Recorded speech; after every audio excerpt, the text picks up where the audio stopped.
marks the official first day of fall, and if you want to get into the spirit of the season, it might be time to start shopping around for that perfect pumpkin. All right, Fox 5's Jenna Goldberg shows us how this year's crop is shaping up.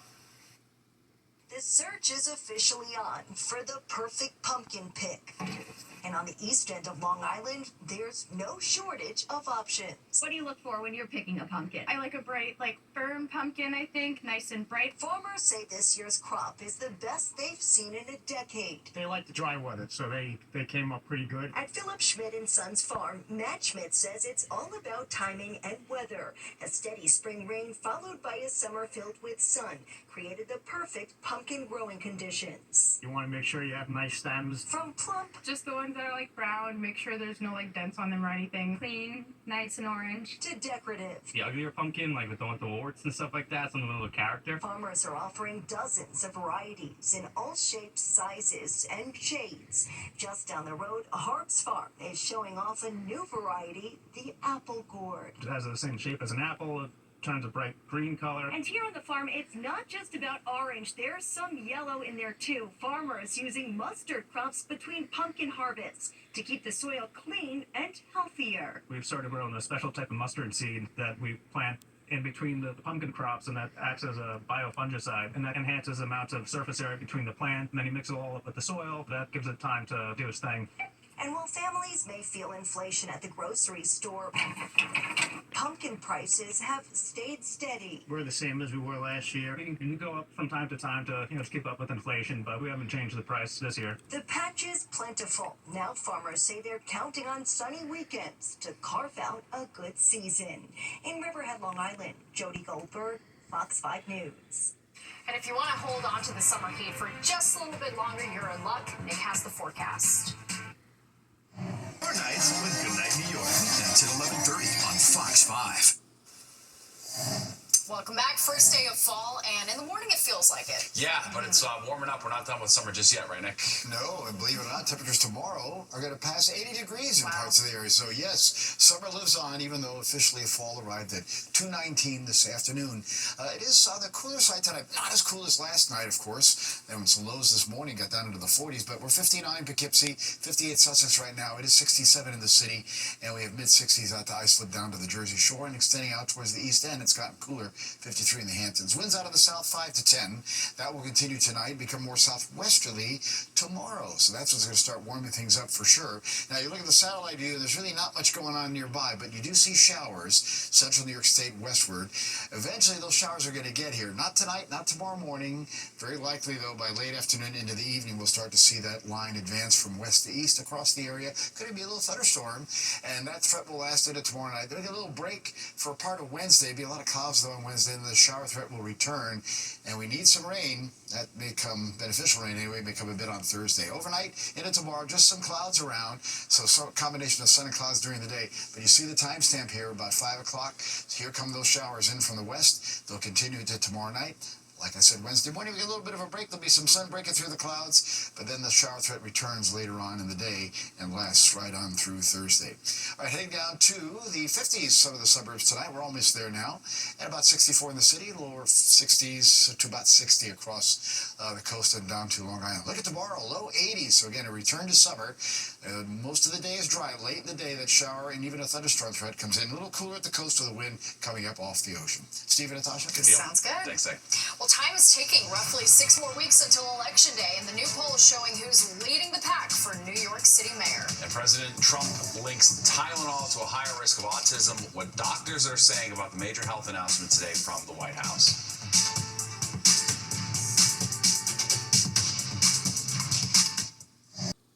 You're watching the 10 o'clock news. The White House warning pregnant women to avoid using Tylenol for pain. President Trump and top health officials are linking the active ingredient, acetaminophen, to a higher risk of autism. Welcome back. I'm Steve Lacey. And I'm Natasha Verma. The announcement from the Trump administration has health experts raising questions, saying more research is needed before drawing this outright conclusion.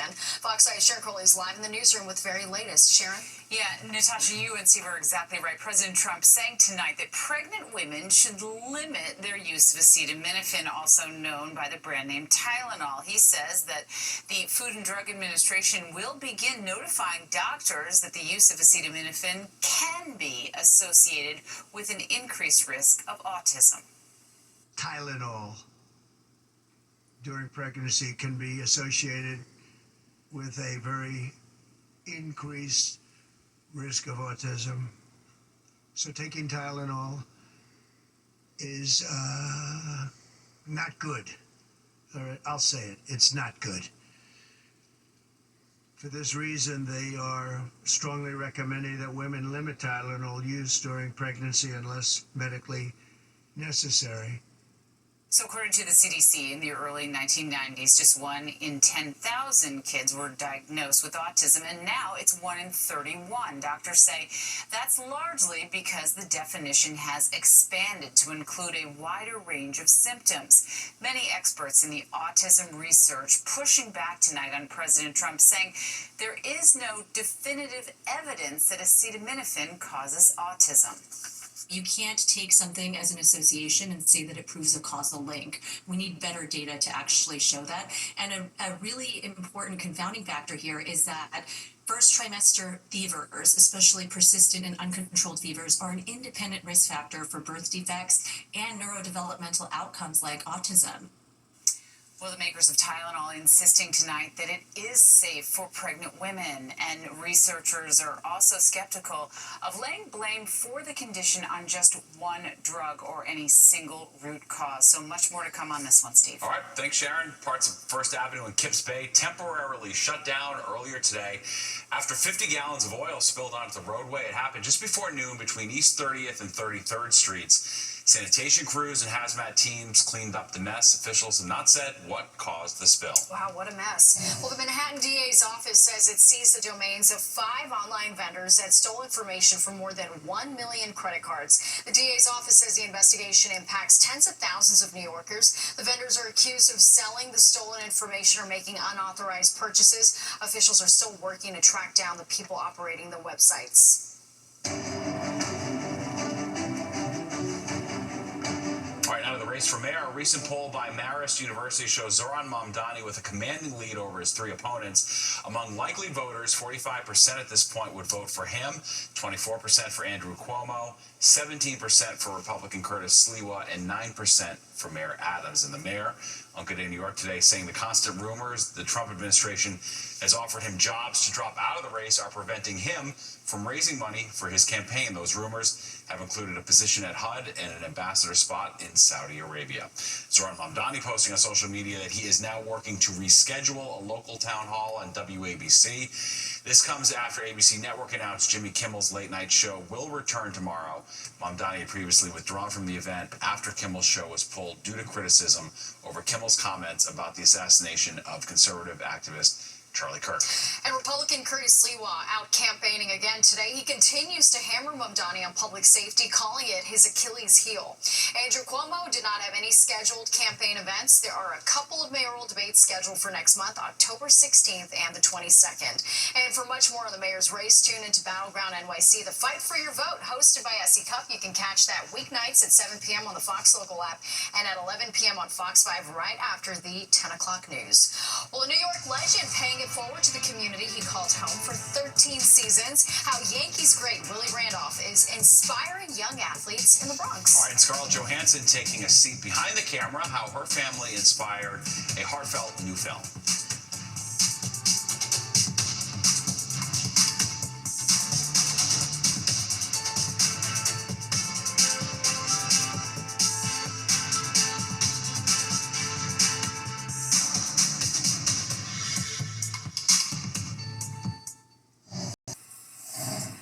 Well, after decades of thrilling roles on screen, Scarlett Johansson is taking her talents behind the camera in a new film that may look familiar to New Yorkers. All right, Ryan Christopher sat down with her to talk about her directorial debut for Eleanor the Great.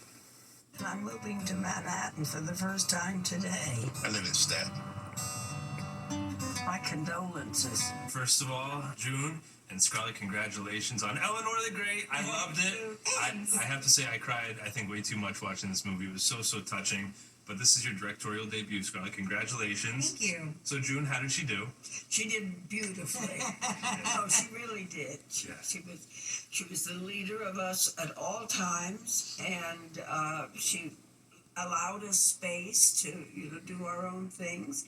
And I loved that she knew what I was doing. I mean, I didn't have to say, just a minute, let me do it again or something. She knew immediately where I was and what I needed and where I was going. Yeah, I'm actually profiling a Holocaust survivor. So tell me about your mother. And how about for you, Scarlett? This has to be such a special milestone in your career. You've done so much on screen, but now to be sort of behind the camera directing. What does this all mean to you? Honestly, I feel so fortunate that I was given the opportunity to direct this film particularly. It was, it's no easy task to get films like this made, and so the fact that we had June to hang our hat on was very helpful, and it was really a pleasure. I loved shooting in New York with our New York-based crew, and it was fun. It was exciting. It was meaningful, and I really, the fact that New York is such a character in this film is also very meaningful to me. And Scarlett, did you cry the first time you read it? I did cry the first time that I read it, which never happens. And then my associate Keenan Flynn, who produced the film with me, I sent it. I was like, "Oh my gosh, this script made me cry," and he sent back the little crying emoji. He was like, "Me too." I was like, "Well, that's notable. It's so extraordinary." Actually, Sure. Definitely knew there was something there that was worth pursuing. Yeah, and the film centers around grief by having somebody there, or maybe somebody unexpected to help you through that time. Has there been somebody in your lives that have helped you through a difficult time when you least expected it, when you really needed it most? Yeah, I mean, certainly my husband Colin is an amazing partner in that way. He's always so empathetic and understanding, and I think one of the qualities that I really appreciate about him, particularly in those difficult moments, is that he's such a wonderful listener. He doesn't try to immediately fix the problem. He actually is just committed to listening to me sort of just process it, myself, and that I think that's really helpful. And how about for you, June? Yes, I have a son who's in his 50s now, and he's kind of great. I mean, he doesn't always say much to me, but, I could sit and talk to him and know that someone's listening. Yeah. And he always tells me what he thinks. Yeah. You just mentioned your husband. I just have to show you a little something, because we work at Channel 5 here in New York City. They used to have in our studio celebrities, when they would come in, they would sign the walls, right? The only signature that is left is Colin. Colin that goes is so weird. On the on-air side. How does this guy get special privileges? What's going on? It looks like he signed in a place he knew could not be. Mister, he's a and he's on air. And he's on air, baby. He's doing big things. And one other interesting thing that I did notice about this cast, so you have Chiwetel, he's been in Doctor Strange. Aaron has been in Falcon and Winter Soldier, and of course you're sitting next to the Black Widow. Yes, I know that. Do you think that we'll ever see June in a Marvel film? Oh yeah, you would be a great supervillain. Yes. Yeah, yes. I think so. I think that you could probably be a Master of the Universe. I think I could easily. We call her the Master of the Universe. Yeah, right. She already is the Master of the Universe. Come on now. A lot of people do. We see that Colin Jost sign every single day. Every time we come in, it's so fun. Yeah. The movie looks great, too. Well, Gangrene left heartbroken. All right, fourth quarter comeback. Wasted by the Jets, but head coach Aaron Glenn believes they can turn the season around. And 10,000 slices to go. We take you to the biggest pizza party looking to break a world record. But first, Nick's here with the fall forecast. Hi, Nick. Hello there. And our forecast is going to talk about some fall weather, but we're also still going to relive some summer weather. And along with that will be some showers. The forecast on the 10 o'clock news returns.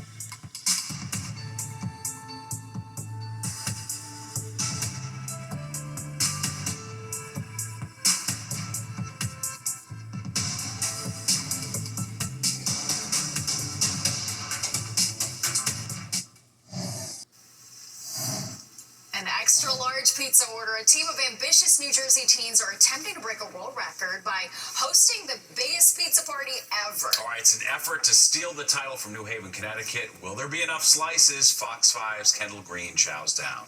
Regardless of which slice, cheese pizza, pineapple pizza.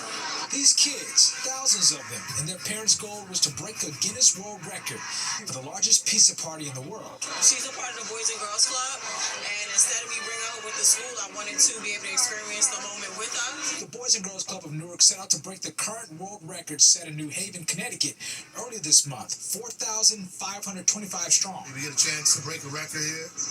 You got mass participation in this place, more incredible than I even imagined. So it's a great environment, and people are having a good time eating good Papa John's pizza. I think it's interesting, exciting to get everybody in one place to have one slice of pizza at the same time.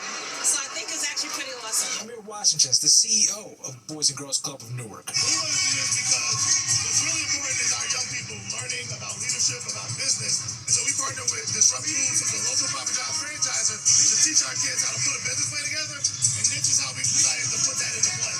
They partnered with several other community groups in their attempt to make it all happen. It's very rare where you can see everyone come together to achieve something this big, right?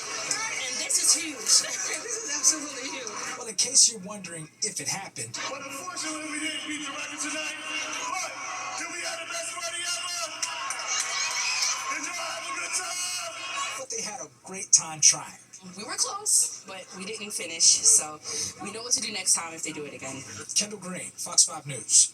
Yeah, they gotta do it again. Hey, that's the great part about failing on the first attempt, right? They gotta do it again. Another big pizza party. Nobody loses there. That's a good deal. Sounds good to me. All right, let's get a check of the forecast now with Nick. Hey, Nick. Hello there, and we'll be celebrating our weather here this week. Why? Because we're going to hold on to some summer-type weather, even though we're officially into fall now. But we're going to have also something to celebrate. We need some rain, and we'll get maybe a little steadier rain around here as we head on into Thursday. We'll see how that plays out. Today, a dry day, kind of a mixed day of sun and clouds, and 73, 57, very close to the average. 95 and 41 marked the records there a long time ago. 6:44 sunrise down 6:53, and again, it'll be another day with sort of sun combining with clouds, and the clouds will kind of win out by later in the day. A bit of cloud cover now. We're holding at 67. Wind posting as calm, but it's really a south wind, light, 5-10 miles an hour. Pressure's been falling a little bit. Humidity up just a little bit, but nothing dramatic is changing here as we're going into tomorrow, except with the southwest wind. Going to start warming things up once again. All right, temperatures in the 50s now. Poughkeepsie to Sussex, upper 60s. The city to Newark, mid-60s down to Belmar, and about 60 on the island to get towards the east end at 54. But yeah, compared to last night at this time, it was rather cool into this morning. We're at 7, 9, 10 degrees warmer than we were 24 hours ago. All right, here's the wind flow again. A lot of areas posting as calm, but the general directions out of the south. And like I said, tomorrow's going to become southwesterly, so we're going to start warming things up for sure. Low 70s today, pretty much everywhere you look, except on the east end. And it was 70 at Bridgeport today. Hartford there, 75. Same for Scranton. 73 there towards Newark, and mostly 70s through New England. Concord, New Hampshire there, 75. Rochester topped off 80. Had a little more sun up there today. 81 Cleveland, and we're picking up 80-degree weather south of Richmond, Virginia, into the Carolinas. A little swath of cooler weather here. There have been some showers in the Ohio Valley, so Cincinnati, 72, but Chicago to Nashville, low to middle 80s. And you can see those showers here on the radar. Again, they're not coming here tonight. Looks like they're getting closer, right? But it's going to take till late tomorrow afternoon into the evening as they'll start coming in from the west to the east. It's kind of a line of showers as that system comes on through. Then we get a little break by Wednesday morning before the showers return, and by the time you get to Thursday, it might be a little more of a substantial rainfall, which is what we could really use around here. Overnight, upper 50s suburbs to mid-60s in the city is what we're looking, as again will be just some clouds from time to time. As we go through the day, here we go, 80-degree weather or higher, especially away from the coast, 70s out on the east end. But notice the timestamp here, about 3 o'clock, starting to see showers in eastern Pennsylvania, and they overspread the area as we head on into the evening, into the nighttime frame. By Wednesday morning, just kind of more clouds than anything else. Again, pretty mild, upper 60s around town. And then will lead to some more showers late in the day. Will still be pretty mild on Wednesday in the middle to upper 70s. And again, more rain, maybe some thunderstorms Wednesday night into Thursday. In the meantime, here's Hurricane Gabrielle, 140-mile-per-hour hurricane. That's Category 4. Not to worry, not coming to the East Coast. However, it'll produce some large swells and dangerous rip currents. 64 tonight in town, some clouds around. Pretty comfortable, upper 50s in the suburbs tomorrow. A warmer day, look at this, 82 for the high, 70s to near 80 at the coast again. The threat of showers as we head on in towards the late afternoon, evening time frame. On Wednesday, more clouds than anything else. Again, some showers later on, 78. Some rain, maybe some thunderstorms Thursday, 76. And then we'll stay rather cloudy Friday with a couple of showers. I'm starting to think a little better for Saturday. We may take the showers out of the forecast tomorrow. 70s will take us, though, Sunday and Monday. So some pretty nice early fall weather. Yeah, looks good to me. Good deal. All right. Thanks, Dick. Well, could AI predict winning lottery numbers? Some say yes, while Italian mathematics students think the smart tech can boost the chances of winning.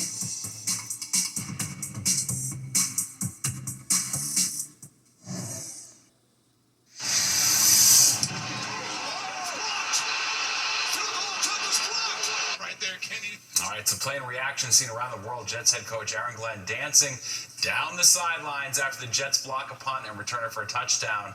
The show-stopping play happening with just 2 minutes left in the fourth quarter, but in true Jets fashion, the team could not hang on for the win. The Buccaneers managed to march all the way back down the field for a game-winning field goal. Coach Glenn, though, still has hope the team will turn things around after their 0-3 start. We didn't do anything different when it comes to mentality and what we were trying to do. Obviously, the pace had to pick up a little bit when it comes to our offense. There are just small, critical things that we got to get better, and we will do that. We do, but today showed me a lot about who we were as a team and who we're going to be. The Jets return to the field next Monday night against the Dolphins. And it's not much better for Big Blue. The Giants also dropped to 0-3, losing at home 22-9 to the Kansas City Chiefs. The Giants will try to notch their first win when they take on Los Angeles Chargers at home on Sunday, but it's not going to be easy.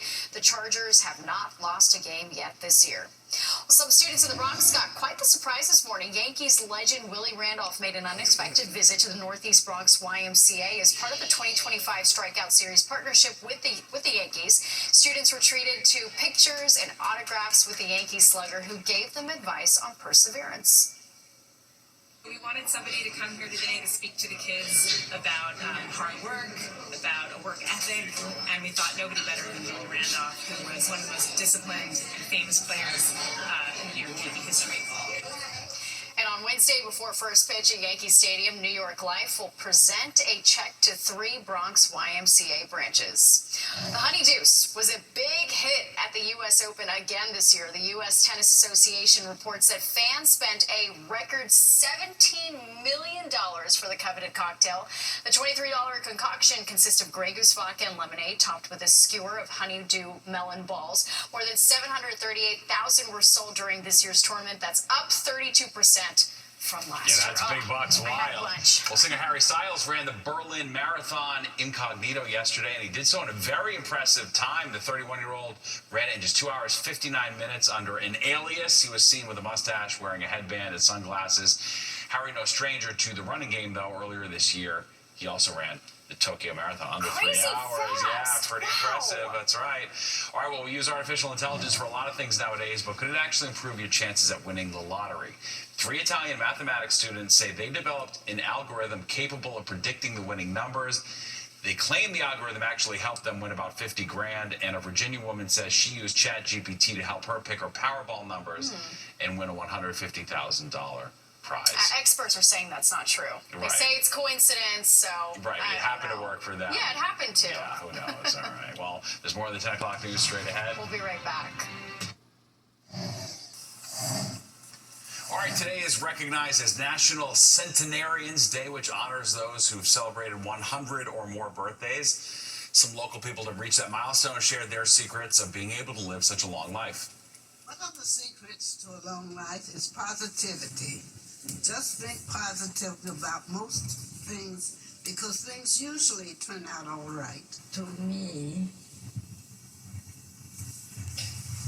it's family. Oh, a special celebration was held for people over the age of 100 today at River Spring Living in the Bronx, where they celebrated with cupcakes and sparkling cider. All right.